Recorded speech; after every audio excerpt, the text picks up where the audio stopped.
A curandeira do interior contou que, às vezes, a maior riqueza do mundo não entra pela porta dourada de uma mansão. Ela entra no colo de uma criança que pergunta, sem pressa nem interesse, se pode sentar. 7 anos. 7 anos que ele jantava sozinho, com as mesmas roupas, o mesmo prato, a mesma rotina marcada no tic-tac do relógio suíço na sala. 7 anos de pratos frios empilhados na pia, de silêncio que fazia mais barulho do que qualquer vento. O nome dele era Eduardo Monteiro. Homem com gosto por mármore e relógios caros, dono de uma fortuna que enchia cofres e não preenchia o peito. Cego há indefinido tempo, não perguntei as circunstâncias, porque o que me contaram foi mais sobre como ele se fechou do que sobre como perdeu a visão, viúvo e guardando memórias como quem guarda cartas dentro de uma caixa de madeira, com reverência e distância. A casa dele tinha corredores grandes, janelas altas, cortinas que não deixavam a luz invadir sem pedir licença. Havia uma cadeira vazia à cabeceira da mesa, que nunca se sentava, um conjunto de prataria polido para ocasiões que não mais aconteciam, e em cima da lareira uma pequena foto em preto e branco que parecia assegurar todas as festas que a casa já teve. As regras da casa eram simples e precisas. O relógio marcava cada gesto. Eduardo contava os passos entre o corredor e a sala, 7 passos, 2 voltas, parada. Colocava sempre a cadeira no mesmo lugar antes de sentar. O copo tinha que estar achatado melação ao prato, o guardanapo dobrado 2 vezes e sempre à esquerda. Se algo fugia daquele ritual, havia um incômodo que não era apenas físico, era um nó antigo que apertava o peito. Seu Augusto, homem de mãos largas e de paciência antiga, conhecia cada tique daquela rotina como quem lê a respiração de um doente. Era ele quem arrumava as coisas, quem trazia as notícias e escondia o resto do mundo atrás de uma cortina. O ouro pode comprar silêncio, mas não restitui risos. A casa de Eduardo era um santuário do silêncio. À mesa, ele fazia a mesma refeição, muitas vezes simples. Era como se, sabendo que o sabor não lhe traria o passado, ele preferisse não arriscar novas memórias. Muitas noites ele comia só, e não porque ninguém pudesse estar ali, mas porque ele não permitia. Havia no gesto a tentativa de conservar algo sagrado, a lembrança intacta. 7 anos. Mas a vida sempre encontra uma brecha. Nem sempre ela bate forte, às vezes ela se senta no canto e espera que você olhe. Foi assim naquela tarde de primavera, quando a porta da frente, que raramente era usada por estranhos, se abriu para uma pequena figura que cheirava a shampoo infantil e sol. A menina tinha 2 anos, cabelo leve como palha molhada e um costume de colocar o dedinho na boca quando estava curiosa demais. Ela veio acompanhada de Joana, uma mulher de mãos calejadas pelo trabalho honesto, que limpava a casa do bairro e levava a filha junto porque a creche tinha fechado naquela semana. Joana era do tipo que não pedira nada ao mundo e ainda assim seguia em frente.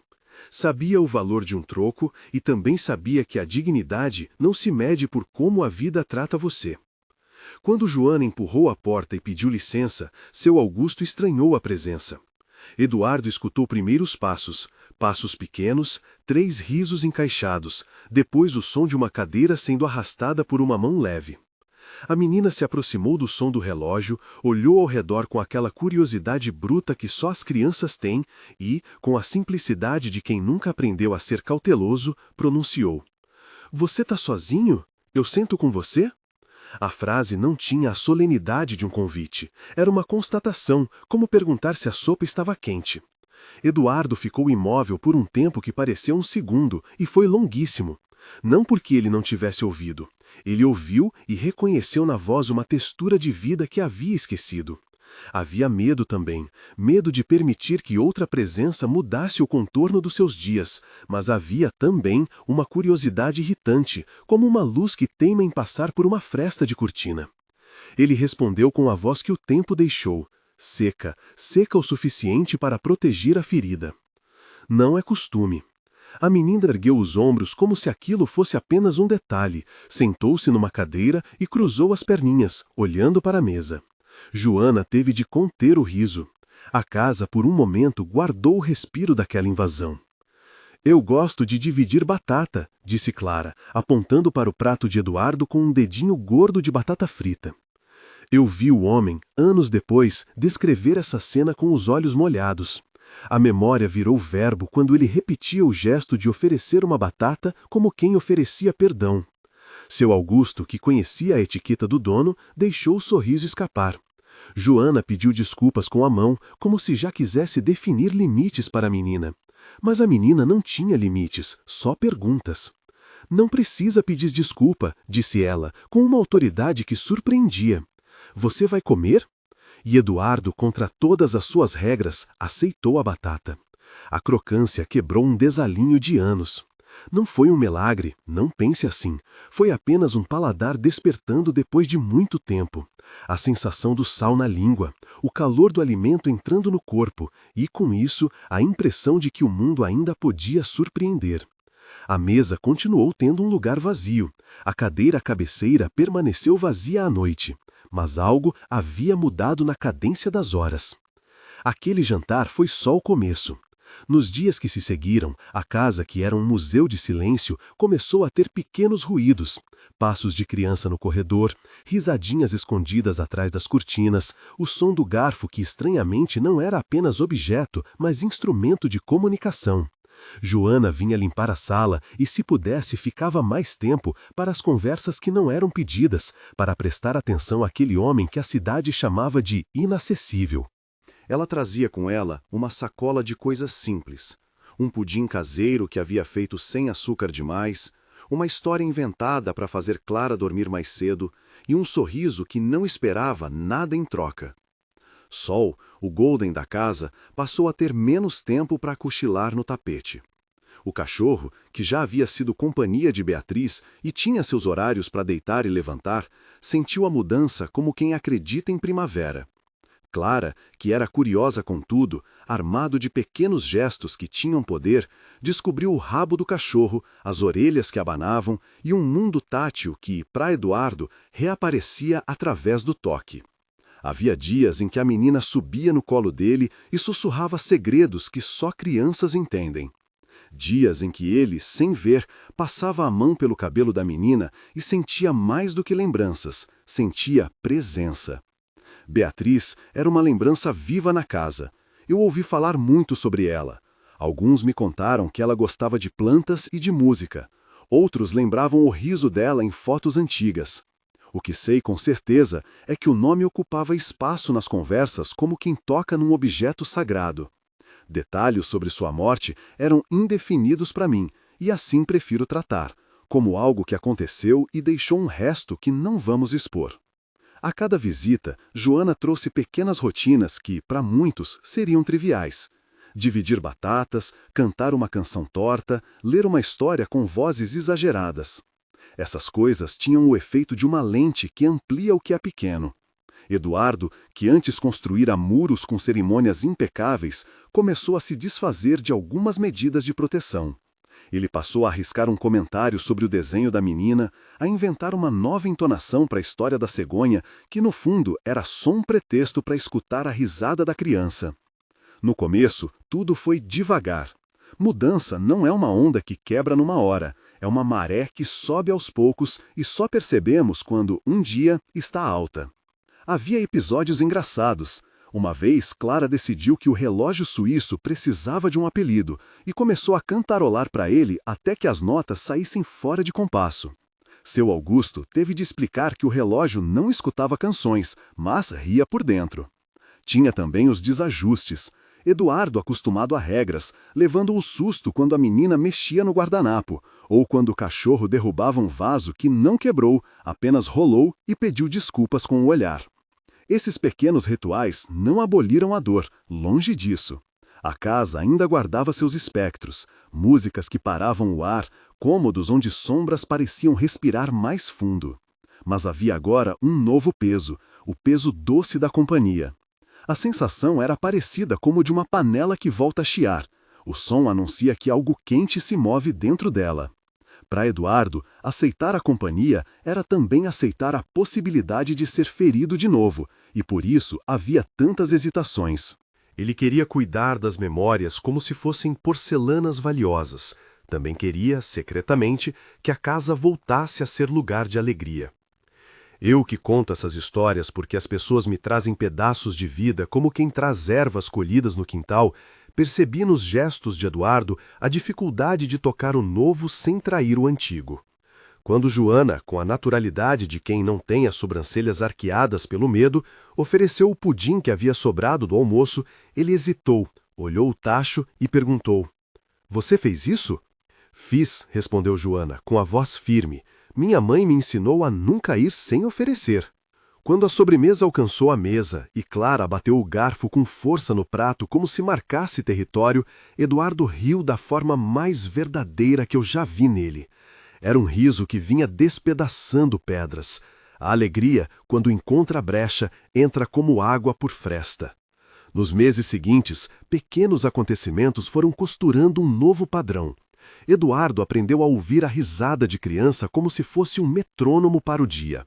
Ele começou a inventar pequenas histórias para Clara ao pé do sofá, com vozes que iam do gigante amigável ao sapo cantor. Ele passou a aceitar areia na muda de sapatos, pequenas marcas de mãos nas paredes e até um brinquedo de plástico que ficou permanentemente esquecido em cima do tapete persa. Era ridículo e bonito, aquela mistura entre riqueza e bagunça. O lar que sempre priorizara a estética voltou a ter manchas que não podiam ser apagadas com dinheiro, porque elas eram de vida. Seu Augusto observava tudo com uma espécie de teimosia orgulhosa. Homem que servira nas casas de muitas famílias, ele sabia que havia diferenças entre uma intrusão e uma salvação. Quando me contou, baixinho, como a casa mudara, seus olhos se encheram de lembranças que não eram dele. Falou das noites em que segurava o copo para Eduardo enquanto o patrão contava sobre Beatriz, de como as cortinas pareciam ouvir e de como agora a casa tinha barulhos que lhe lembravam netos que ele não teve, ou talvez teve e havia esquecido. O mordomo tinha paciência de madeira velha e carinho por aquele homem que, no fim, ainda era criança protegida por armaduras de etiqueta. Nem tudo foi fácil. Havia nós que não se desfaziam com batata e canção. Renata, irmã de Eduardo, passou a ser a sombra que lembrava do perigo. Mulher de olhar firme, retidão à moda antiga, ela acreditava que família era laço e responsabilidade. Se o irmão começava a abrir os portões para estranhos, pensava ela, talvez fosse preciso fechar as portas antes que mais ferimentos acontecessem. Ainda não a encontrávamos nas primeiras semanas dessa nova convivência. A voz dela vinha mais como rumor que se aproximava, passos em calçada distante. Mas no bairro as bocas começavam a comentar. Havia um risco em deixar o homem rico aberto às carências do mundo. Suspeitas se formam como nuvens, e logo uma tempestade se anuncia. A primeira vez que ouvi a palavra oportunista foi no mercado, dita por uma vizinha que nunca vira Joana além de prestação de serviço. Eu não gosto dessas palavras que tentam resumir uma vida inteira num bilhete. Joana, de fato, era trabalhadora. Ela limpava o andar de cima do prédio e guardava moedas num potinho, e sua maior tábua de valor era o sorriso da filha. Se houve um benefício material daqueles encontros, foi mais para a alma do que para a carteira. Eduardo, por ser homem de hábitos caros, soltou-se em risos que não sabia que ainda podia dar. Clara ganhou histórias e um colo que, por vezes, cheirava a perfume de quando a vida era outra coisa. Mesmo assim, havia quem olhava mal. Olhares que, no fundo, eram medos alheios. Renata representava esses olhares com todo o rigor de uma protetora que teme perder o que ama. Ela não era vilã, não era a mulher que planeja destruição. Era só humana, com medo de ver o irmão voltar a se queimar. E medo, quando se instala, pode virar ação. A ação de Renata foi lenta, quase escolhesse uma armadura feita de papéis, contratos e de palavras duras. Não posso dizer quando exatamente ela resolveu intervir. De novo, alguns detalhes eram indefinidos para mim, mas lembro que foi numa tarde de chuva fraca, quando o mundo parece lavar suas decisões. Antes que eu chegue a esse ponto mais áspero, deixe-me dizer. As rotinas que se instalaram não foram só para agradar Eduardo. Elas foram, sobretudo, um exercício de paciência e de entrega. Seu Augusto, contava que Eduardo passou a pedir para que alguém lesse para ele à noite, para que o som das palavras substituísse a visão perdida.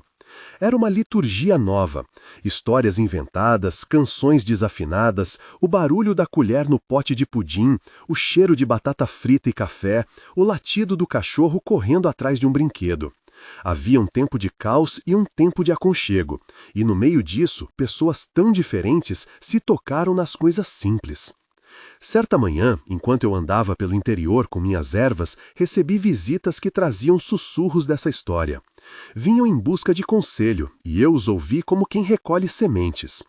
Uma vizinha me falou com os olhos arregalados sobre a coragem da menina que subia no colo de um milionário sem entender muito bem as linhas que tinham sido traçadas entre eles. Outra senhora, que havia servido chá a Eduardo há décadas, deixou cair que não via nada de errado em repartir pudim. Há tanta sabedoria no que é simples. Às vezes, pensei, é preciso que a gente volte a medir nossa riqueza em quantidade de mãos que nos tocam em momentos de fraqueza. Houve também episódios pequenos que calaram mais fundo do que qualquer palavra. Uma tarde de domingo, Eduardo recebeu uma canção improvisada de Clara. A menina, que cantava as músicas da rua com desafinação alegre, sentou-se no colo dele e cantou como se aquilo fosse uma oração. A mão dele, que costumava medir espaços, deslizou pelo cabelo da menina como se procurasse um mapa de ternura. Ele deixou sair um suspiro que não era cansaço, era rendição.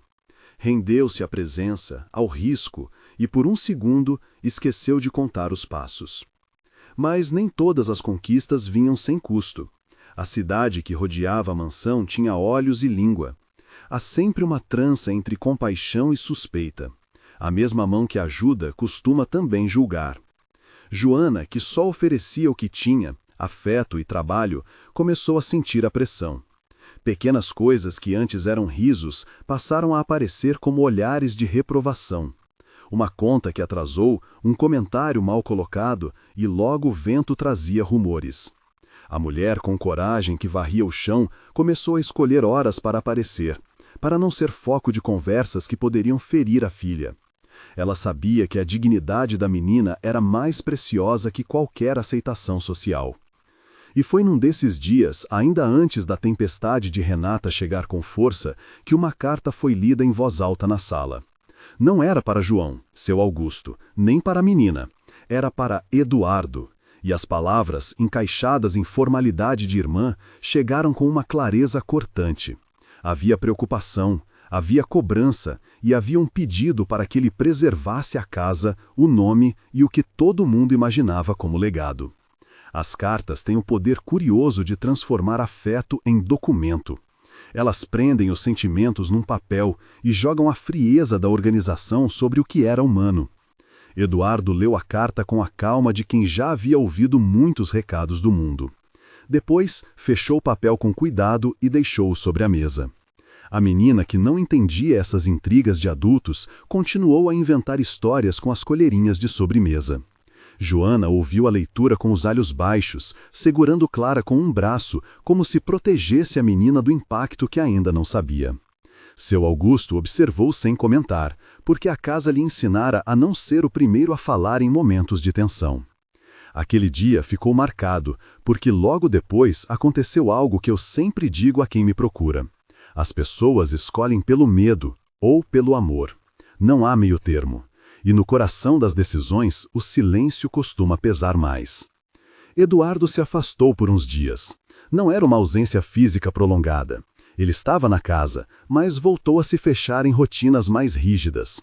Talvez naquele momento o peso do avô que cuida do espólio falou mais alto. Talvez o medo de perder tudo o fizesse refém de suas próprias medidas.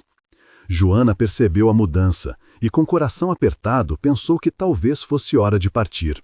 Não porque tivesse culpa, mas porque não queria ser causa de escândalo para a filha. As vozes da rua, como sempre, são cruéis e rápidas.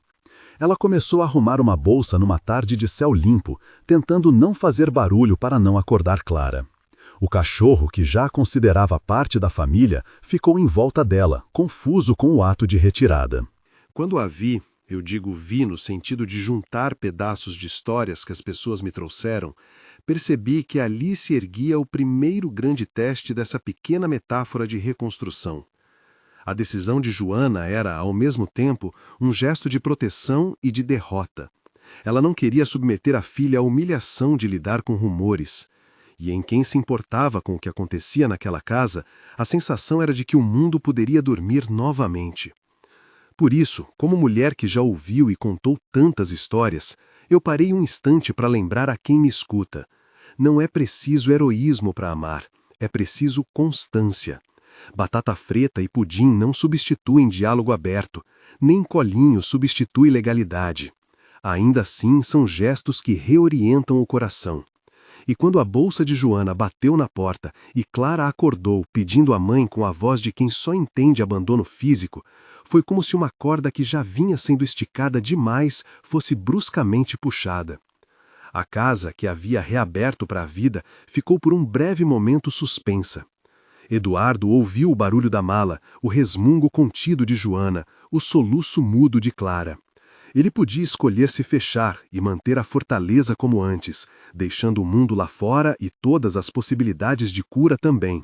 Ou podia escolher correr atrás, enfrentar o que o mundo chama de risco, para defender o que, até ali, havia sido mais que uma leve melhora.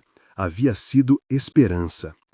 E foi naquele silêncio, antes do passo que define, que eu deixo essa história por um momento. Porque há decisões que se tomam no pulso e outras que se arrastam por dias. Há corridas que começam em pés descalços e terminam na chuva. Eu, curandeira do interior, ouvi muitos finais e acompanhei recomeços. O que venho contar é que nem todo ato de cuidado vem com manual. Muitas vezes ele vem com suor, com vergonha, com confronto. E quando um homem que jantou sozinho por 7 anos escuta a mala bater na porta e vê a menina que aprendeu a chamá-lo de amigo se levantar com o rosto cheio de medo, o peito se afrouxa ou endurece. Depende. Por ora, deixo a cena assim, Joana com a bolsa na mão, Clara encolhida, seu Augusto parado na soleira como se esperasse ordens, e Eduardo ouvindo cada som como se aquele fosse o teste final de sua coragem. Há momentos em que o próximo passo é visível e horrível ao mesmo tempo. Há outros em que ainda costeamos o perigo sem saber se vamos mergulhar. Se essa história está falando com você, comenta aqui de qual cidade você nos assiste.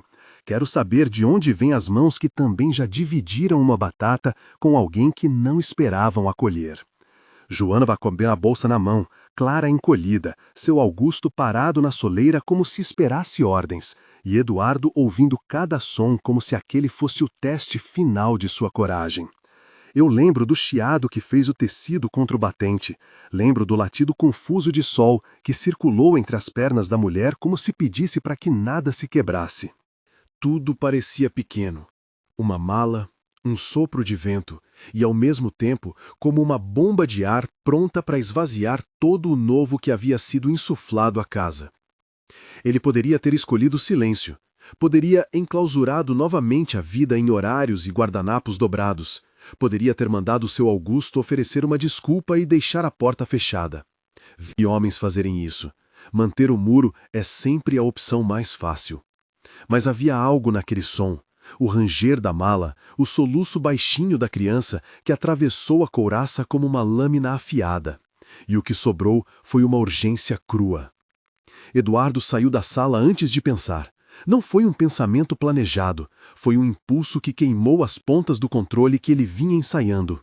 Quando ouvi os passos dele, mais rápidos do que os ritmos que lhe eram costumeiros, meu coração bateu de outra forma. Não porque eu o conhecia bem, nunca o tinha visto tão impetuoso, mas porque a vida, às vezes, exige que a gente corra com as mesmas botas com que caminhamos há anos e, sem aviso, as transforma em asas. A chuva começou tímida, como se o céu quisesse acompanhar um segredo. Em poucos minutos, houve um rastro de molhado no piso da alameda. A sirene distante de um carro lavou os sons da rua, e a água que veio do céu parecia querer apagar as cicatrizes que o tempo deixara no jardim. Eduardo correu. Não sei dizer se a falta de visão diminuiu sua velocidade. Sei apenas que ele avançou como quem tem pressa de recuperar o que importa. Seu Augusto saiu na sequência, claudicando, vociferando um nome e um pedido de cuidado. Sol, fiel e cheio de dentes, foi na frente, latindo feito um pequeno alarme. Do portão ainda meio fechado, vi a cena como quem observa um filme antigo. Joana inclinando-se para segurar a mão de Clara, a menina chorando com a boca pequena, e o táxi na esquina aguardando o movimento como um carrinho de brinquedo. Um taxista zangado batia o pé no asfalto.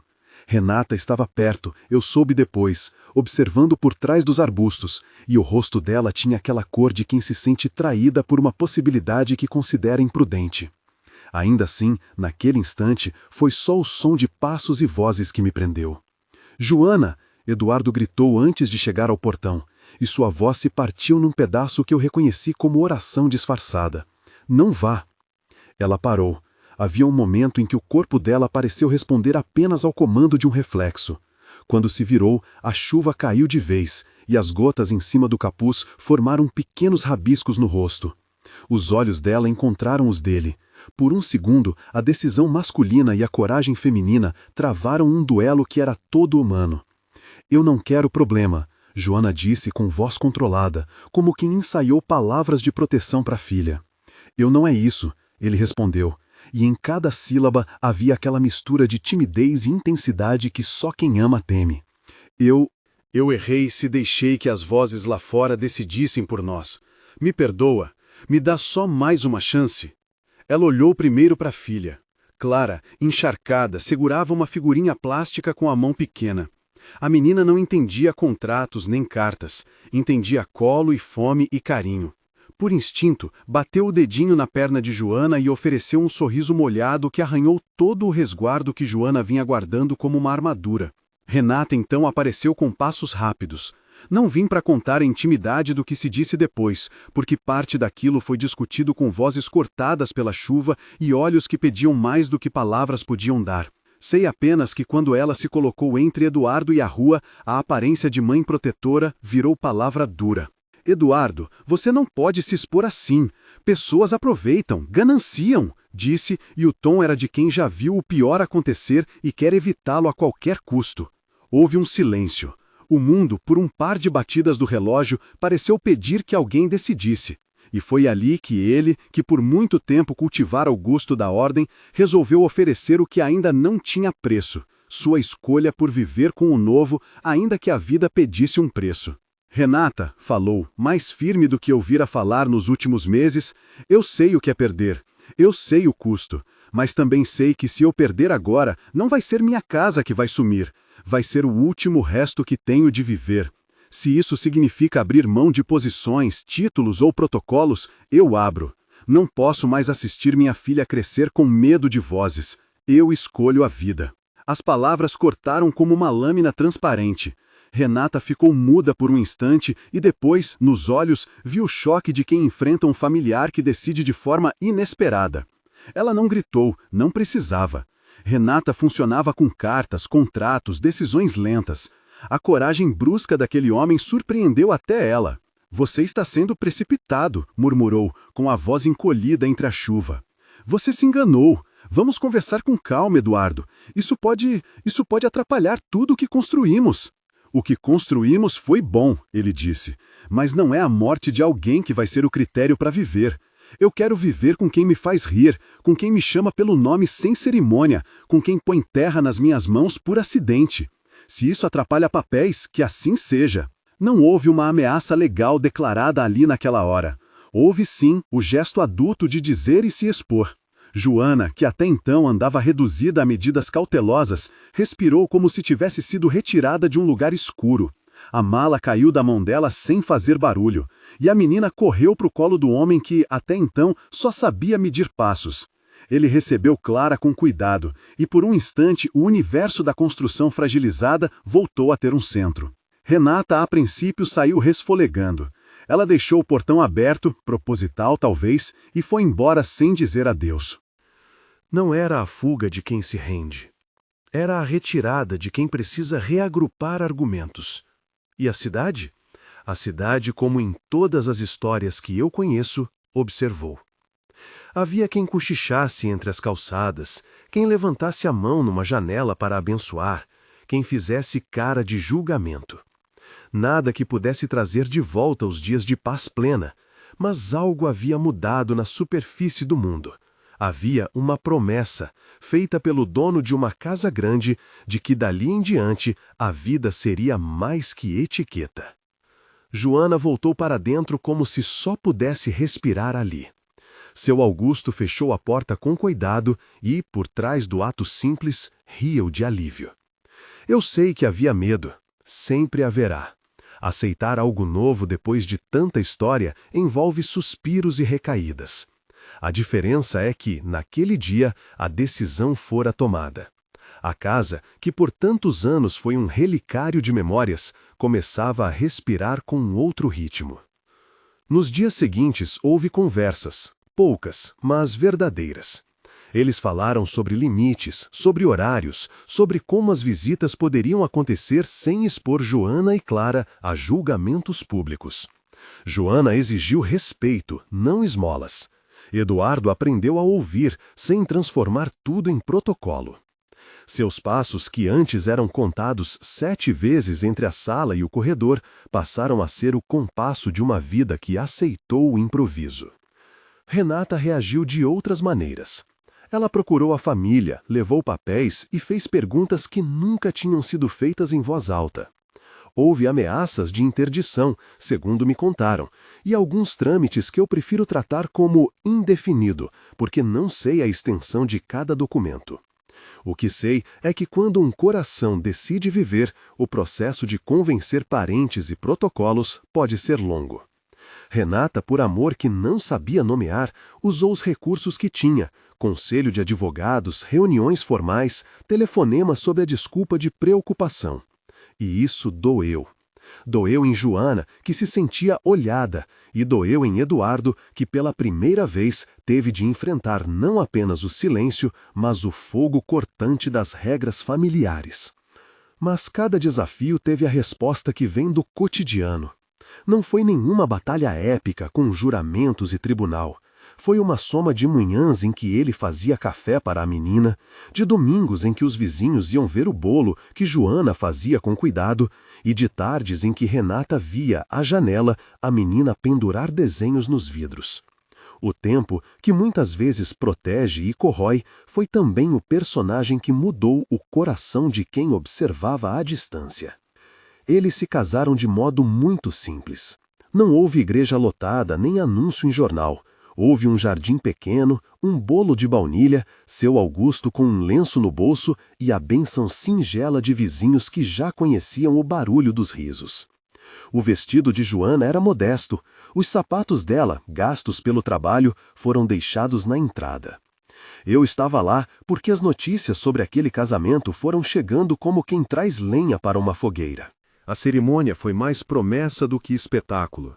Eles prometeram cuidar um do outro, dividir o arroz, rir das trapalhadas de Clara e emprestar o braço nas fraquezas. Renata esteve presente, distante e contida, e no olhar dela havia um cansaço que, de vez em quando, se transformava em orgulho. Nem todas as feridas cicatrizam de maneira uniforme. Algumas ficam com marcas que o tempo não apaga, mas que enchem o corpo de aprendizados. O que veio depois foi um cotidiano que não se compra. Houve a chegada de um bebê, chamaram-no Té, e o nascimento foi um momento que ninguém, naquela casa, esqueceria. Nomearam o menino em memória e também em esperança. É possível honrar o passado sem permitir que ele te impeça de ter futuro. Eu ouvi muitas versões sobre por que escolheram esse nome. Para alguns era homenagem, para outros era simples melodia que encaixava bem com a vida. O que importava era que aquele pequeno ser trouxe de novo risos que mexeram até os móveis mais pesados. A vida com crianças tem esse efeito mágico e incômodo. Desmonta tudo o que julgávamos fixo. Havia noites que a casa voltava a ter choro, e não havia um álbum de memórias para dizer que aquilo era errado. Havia dias em que o tapete persa servia de arena para brinquedos, e sim, houve um vaso quebrado que ninguém chorou por muito tempo. Aprenderam a limpar com cuidado, a aceitar areia na suorosa camisa de Eduardo, a cuspir o orgulho no vaso de plantas e regar o amor com lenço e sabão. Seu Augusto, que havia servido durante longos anos com rotina e disciplina, ganhou naquele lar uma nova função: guardião das travessuras. Ele punha a comida na mesa com uma piedade quase paternal e contava histórias que ninguém mais sabia, sobre festas antigas e receitas com nomes que ninguém lembrava mais. Ele chorou em segredo quando ouviu o riso de Eduardo pela primeira vez depois de anos. Um riso que não era lamento nem cerimônia, mas alegria poca. O mordomo guardou lembranças como se fossem sementes e as plantou no quintal. Nem tudo foi raso ou risada contínua. Há dias em que certas memórias voltavam e o prumo das paredes tremia. Eduardo ainda guardava a fotografia sobre a lareira. Às vezes, à noite, ele pegava a moldura com mãos trêmulas e falava com o ar. Joana aprendeu a sentar ao lado dele sem perguntas vazias. Ela escutava, segurava a mão e deixava que o silêncio dissesse o que as palavras não alcançavam. E Clara, crescendo, lapidava o mundo com perguntas que rasgavam qualquer conveniência. Por que a casa às vezes fica triste? Você sente saudade? E as respostas eram quase sempre pequenas e verdadeiras. Sinto, ele dizia, mas também quero viver. A cidade foi se acostumando àquelas bagunças novas. Alguns vizinhos que antes cochichavam passaram a trazer marmitas, outros olharam com curiosidade e, com o tempo, aceitaram que havia uma família diferente ocupando a mansão. Renata, que ainda guardava sua prudência, começou a ter encontros esporádicos com Joana. Não que se tornassem confidentes, mas a rigidez deu lugar a conversas curtas, olhar mais suave. A vida, quando ganha calor, amolece até quem mais acredita em estruturas. 5 anos depois, a casa tinha outro cheiro. Não era só perfume de limpeza, era cheiro de café, de tinta de giz nas paredes, de bolos queimar às vezes. O relógio suíço ainda marcava horas com a mesma precisão, mas ninguém mais o tratava como regente absoluto da casa. As medidas eram outras. Havia um circuito de brinquedos no corredor, um conjunto de pequenos desenhos agrupados na geladeira e, sim, a cadeira vazia ainda lá, como lembrança e não como acusação. Eduardo havia aprendido a delegar medo e a escolher coragem. Ele ainda mantinha algumas manias. Não se desfaz muita gente de rituais que lhe deram chão, mas transformara muitos. Os 7 passos passaram a ter, às vezes, mais pausas, mais conversas. Ele tinha um novo modo de medir território, o número de risadas por dia que a casa produzia. Joana era a médium daquela alegria. Sabia dizer quando era hora de pôr pudim na mesa ou contar uma história boba para desfazer um nó. E Clara, já uma menina pra lá de sapeca, distribuía abraços com uma facilidade que, aos poucos, fez com que o medo de várias pessoas se desfizesse. Teve um episódio que gosto de recordar porque mostra o quanto a restauração não cancela a dor, apenas a integra. Certo outono, quando as folhas caíam como papéis de um livro velho, o som de uma canção que lembrava Beatriz tocou numa vitrola emprestada. Eduardo ouviu e por uns minutos ficou em pé, as mãos no bolso, com uma expressão que misturava saudade e gratidão. Joana aproximou-se sem alarde, pegou a mão dele e, como quem não quer bancar especialista do sentimento, disse. Ela gostava de canções assim. Ele assentiu. Não foi uma cena teatral. Ali se viu que o amor não apaga os nomes saudosos. Ele os tem e os traz junto. Renata veio de novo, numa ocasião, com um pedido desajeitado. Queria visitar a neta. Houve constrangimento, houve toda a incerteza de quem não sabe somar 2 saudades sem criar disputa. Joana recebeu-a na cozinha, amassaram pão e conversaram sobre coisas singelas. Não que tudo ficasse perfeito. Renata continuava a ter dias em que acordava com carrancas e feitiços de desconfiança. Mas o encontro mostrou que, quando há disposição para ver o outro como humano e não como perigo, as linhas do passado podem ser redesenhadas. O que eu sempre digo às pessoas que me procuram é que restauração não é retorno para um antes estático, é construção de um depois que respeita o ontem.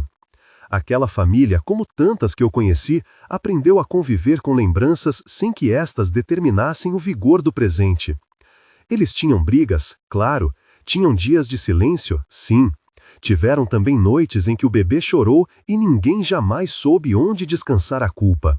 Mas a regra era a constância, aparecer, amassar a massa, conduzir a rotina com cuidado. Houve ocasiões em que a cidade testemunhou gestos pequenos e domésticos que selaram o que as palavras não podiam. Eduardo, por exemplo, teve o hábito de, às sextas-feiras, fazer batata frita, porque foi assim que, num primeiro dia, a menina quebrou seu isolamento. Hoje, as cestas eram quase sagradas. A batata representava a repetição do gesto que antes foi risco e que hoje era prova de amor. Assistir aquele homem descascar batatas com as mãos firmes, tentando acertar o ponto de crocância, me lembrou que o maior milagre é a repetição do cuidado. O cachorro Sol envelheceu conosco. Ele dormia agora no pé da cama do menino, e quando seus ossos doíam, Joana passava óleo com carinho que aprendeu com um vizinho. Seu Augusto, que não quis sair daquela família, continuou nos afazeres, e cada fio de cabelo branco que lhe brotava lembrava a todos que a lealdade é uma dobra de coragem e renúncia. Às vezes as pessoas me procuram e me perguntam se tudo aquilo acabou com as dores. Eu respondo sem cerimônia: não, as dores continuam. Elas existem como marcas que tornam o amor mais cuidadoso. A diferença está em como as pessoas aprendem a conviver com elas. Em vez de deixá-las definirem os rumos, elas passam a ser lembranças que ocupam a prateleira da vida e não o centro da cena. Nos últimos anos, aconteceram pequenas meditações comunitárias ao redor daquela história. Vizinhos contavam como a presença de uma menina os levou a olhar com mais doçura para estranhos.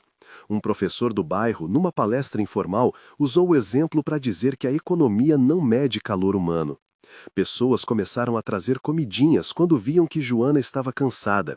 Crianças aprenderam na rua que, às vezes, um convite para sentar é o gesto mais revolucionário que existe. E eu, que sou curandeira do interior apenas no nome e na prática de ouvir e remendar o que as pessoas me trazem, continuo dizendo que não há fórmula. Não existe um passo a passo que garanta recomeço. A história de Eduardo e Joana não é um manual, é um lembrete. E o que ela ensina, com mais força do que qualquer prece decorada, é que pequenas atitudes repetidas transformam destinos. A batata frita, o pudim, a leitura de um livro torto, o cachorro que pula, o mordomo que observa, tudo isso foi um conjunto de ações que inchou o peito do homem até caber mais vida. Hoje, quando passo pela rua onde aquela casa vive, observo as cortinas mais claras, as bicicletas na calçada, as risadas que atravessam as janelas. Vejo uma família comum, ruidosa, comida espalhada, um vaso novo que a menina plantou e que não se seca. Vejo Renata de vez em quando, mais mansa, talvez porque tenha aprendido que proteger alguém às vezes significa deixá-lo errar e no erro aprender. Não que eu justifique tudo. Houve ainda discussões, ressentimentos e há feridas que ninguém toca senão com o tempo. Mas há também uma consolação silenciosa que me faz acreditar que escolhas podem alterar trajetórias. Se você que me escuta tem alguma história parecida, saiba que eu não tenho receitas prontas. Tenho sim certeza de que o gesto simples de presença pode abrir portas. Por isso, quando me perguntam o que eu faria se fosse possível voltar no tempo, respondo sempre a mesma coisa. Eu me sentaria à mesa, dividiria a comida, faria uma pergunta que talvez ninguém tivesse coragem de fazer, e deixaria que a pessoa respondesse com seus passos, errados ou certos. A curiosidade que uma criança tem, aquela coragem sem cálculo, às vezes é a chave que falta para um adulto que vive em proteção. Não é que a criança cure, ela apenas lembra o homem que o mundo é brincadeira e amor, e que estes elementos não precisam de autorização para existir. Em várias histórias que recolho, percebo que o que salva não é o gesto único, mas a insistência, voltar, insistir, permanecer. Antes de encerrar, quero convidar você a um gesto pequeno. Se essa história tocou seu peito, compartilha com alguém que talvez precise ouvir que recomeço é possível. Inscreva-se para ouvir outras histórias que chegam como ervas no meu avental, simples, cheias de cheiro e capazes de aquecer. E lembre-se, às vezes a maior coragem é aceitar que a vida nos peça para mudar.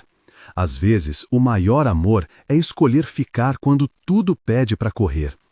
Eu, curandeira do interior, te digo com a voz que me deram minhas conversas ao redor de fogueiras e mesas: cuide da repetição. Ofereça batata frita, ofereça pudim, ofereça tempo. Não porque são receitas mágicas, mas porque são modos de dizer: eu estou aqui. E quando alguém responde: eu sento com você, a casa inteira se transforma. Compartilhe essa história com quem você acha que precisa ouvir sobre coragem e recomeço. E se quiser, volta aqui, tem sempre mais vida para contar.